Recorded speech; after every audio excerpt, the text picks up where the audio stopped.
Good morning and welcome to my thought for the day on Friday, February the 10th.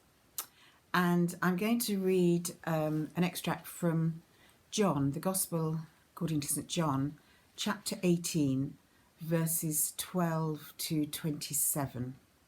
And I'm reading it from the New International Version. Then the detachment of soldiers, with its commander and the Jewish officials, arrested Jesus. They bound him and brought him first to Annas, who was the father-in-law of Caiaphas, the high priest that year. Caiaphas was the one who had advised the Jews that it would be good if one man died for the people. Simon Peter and another disciple were following Jesus.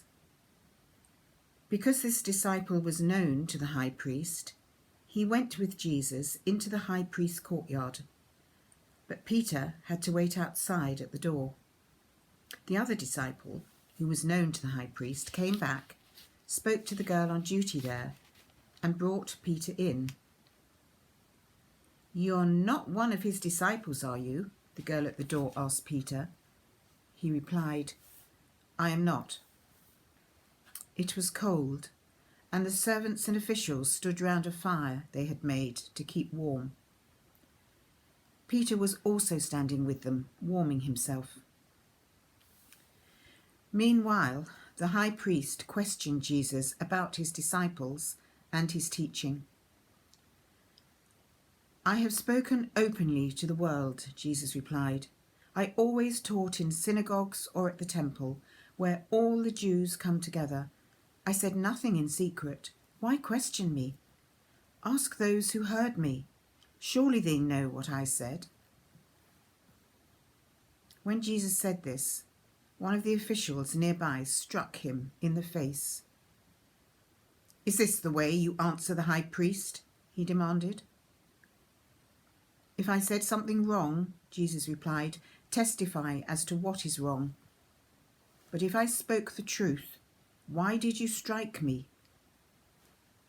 Then Annas sent him, still bound, to Caiaphas the high priest. As Simon Peter stood warming himself, he was asked, "You are not one of his disciples, are you?" He denied it, saying, "I am not."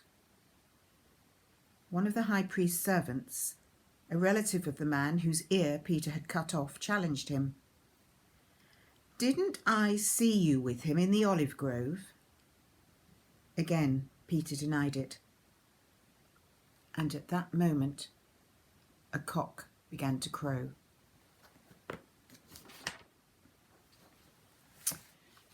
So I'm sure we all know this story very well, but I'll give you a short synopsis. The detachment of soldiers and temple police arrest Jesus and take him to Annas, who's the father-in-law of Caiaphas. Peter and another disciple follow on, gaining entry to the high priest's courtyard, where they're able to keep an eye on proceedings from a distance. It's while they're in the courtyard, warming themselves by a fire, that Peter first denies his association with Jesus.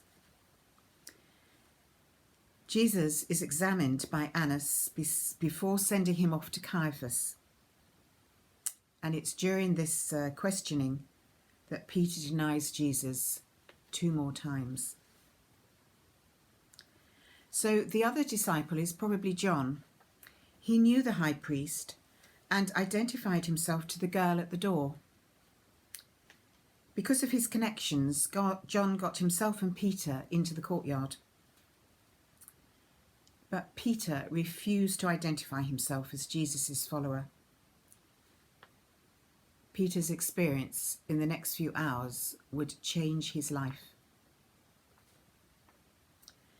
Meanwhile, during the night, Jesus was interrogated. The religious leaders were in a hurry. They wanted to complete the execution before the Sabbath and get on with the Passover celebration.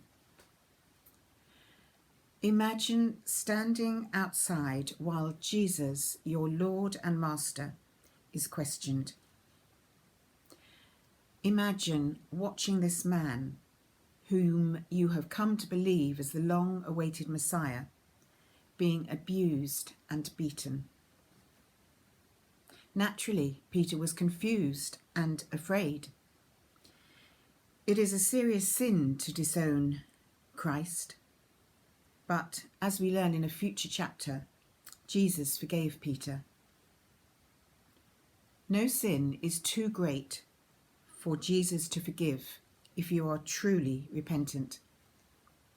He will forgive even your worst sin if you turn from it and ask his pardon. Even as Peter denied Jesus, Jesus remained faithful to the God he calls Father and to the world he came to save. And Jesus remains faithful to us today as we stumble and fall in our attempt to follow him daily.